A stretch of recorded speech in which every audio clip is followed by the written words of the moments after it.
y'all, welcome back to this video about the complex relationship between Socrates and Athens. Socrates is one of the most famous names in the history of philosophy, but to truly understand him, we must first understand the Athens he lived in. Athens in the 5th century BCE was a city of dazzling ambition. Democracy was young and radical, the arts flourished, and its navy ruled the seas. Yet beneath the marble and ideals, tension simmered.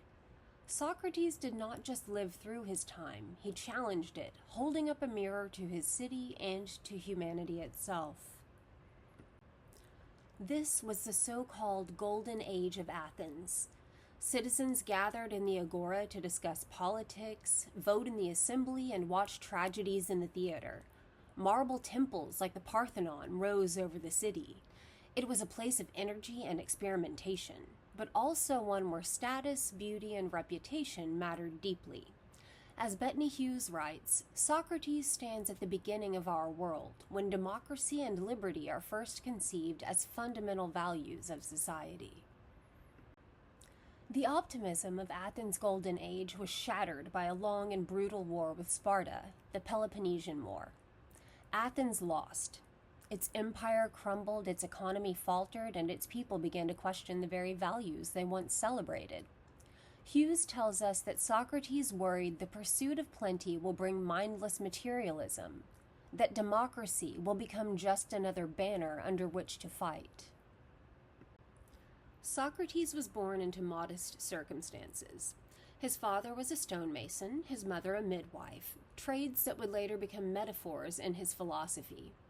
He was known for his lack of physical beauty in a culture that prized it, but also for his endurance, intellect, and wit. Unlike many philosophers of his time, he never sought wealth or political power. Socrates served in the Athenian army during the Peloponnesian War. As a hoplite, he fought in heavy armor side by side with other citizens. One story from Plato's Symposium describes him standing in deep thought from dawn until the next morning, unmoving in the middle of military service, a vivid example of his dedication to thinking even amid the chaos of war. But don't get the wrong idea. Socrates was also known to be a brave warrior. According to Epictetus, Socrates was the first to go out as a soldier when it was necessary, and in war he exposed himself to danger most unsparingly. After the war, Athens was a changed city. Defeat bred self-doubt, and civic ideals gave way to an obsession with wealth, beauty, and nostalgia for past glories. Hughes captures this mood when she writes, "What is the point of warships and city walls and glittering statues if we are not happy, if we have lost sight of what is good?" Socrates made the public square his classroom. He questioned politicians, artisans, poets, and especially the ambitious youth of Athens. His relentless questioning earned him the nickname the Gadfly, a small but persistent irritant to the city's complacency. He feared that democracy without a commitment to virtue could become empty rhetoric. Socrates left no writings. What we know comes from his students, especially Plato and Xenophon, and his critics, like the playwright Aristophanes.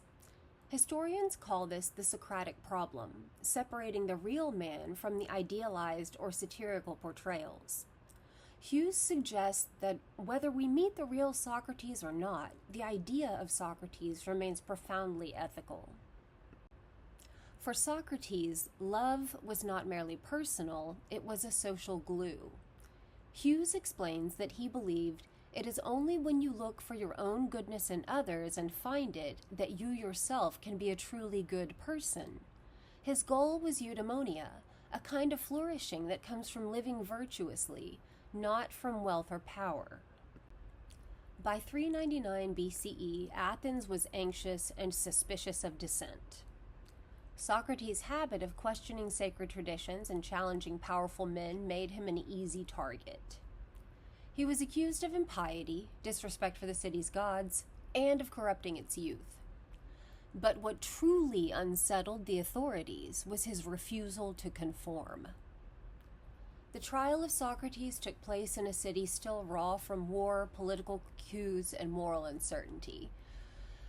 Athens had only recently overthrown the brutal oligarchy of the 30 Tyrants, a regime that had executed and exiled many citizens. Some of Socrates' former associates, like Critias, a leader of the 30 Tyrants, were hated figures. And this connection cast a long shadow over Socrates.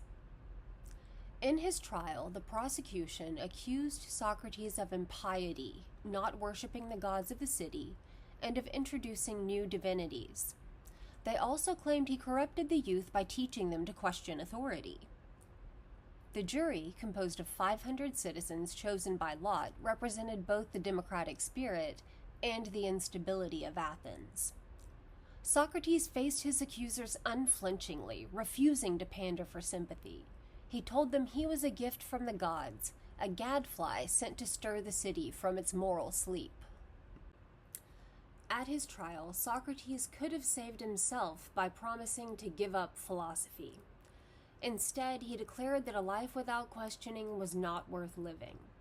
Hughes calls him the first martyr, not in the religious sense, but as a witness to truth, virtue, justice, and free speech.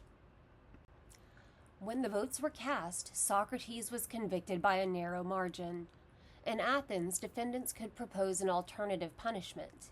Many expected him to suggest exile, but instead he half-jokingly proposed that he would be rewarded with free meals for life. It was a final act of defiance. The jury, provoked, sentenced him to death by a larger margin. Because of a religious festival to Delos, his execution was delayed for 30 days. Friends visited him daily in prison, urging him to escape, a plan that was entirely possible.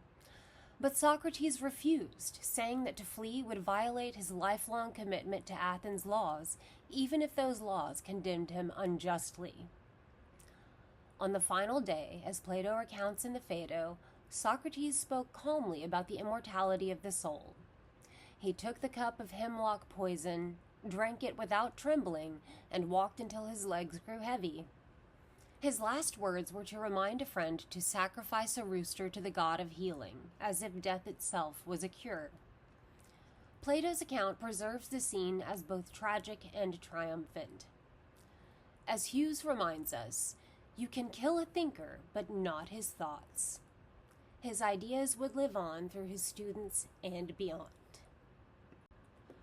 Socrates' death marked the end of a certain vision of Athens, open, questioning, and idealistic, but it also began a philosophical tradition that would shape Western thought. His student Plato, and later Plato's student Aristotle, would carry forward his questions about how to live a good life. Socrates' life is a reminder that ideas are born in a particular time and place, but they can outlast both. His Athens was imperfect, unstable, and deeply human, just like our own societies. Our lesson is that to keep democracy alive, we must be willing to question ourselves as much as our leaders. For those who want to explore more about Socrates and the Athens of his time, I've drawn on a mix of historical accounts, philosophical works, and modern interpretations for this presentation. Bettany Hughes' The Hemlock Cup offers a vivid archaeological and historical view of Socrates' world. Nina Rosenstand and Paul Kleinman give accessible explanations of his core ideas, while Anne Rooney's 15-minute Philosopher distills them into quick, thought-provoking reads. And of course, Plato and Xenophon remain the closest written windows we have into Socrates' life and voice. More than 2,400 years later, Socrates still speaks to us. His questions about virtue, justice, and the right way to live are as urgent now as they were in ancient Athens. To study his life is to be reminded that philosophy is not just an academic subject, but a way of living in the world with courage, curiosity, and care. All right, y'all, that's all for now. If you're interested in more videos about philosophy and ethics, check out the videos on our channel. Thanks for watching. Have a great day.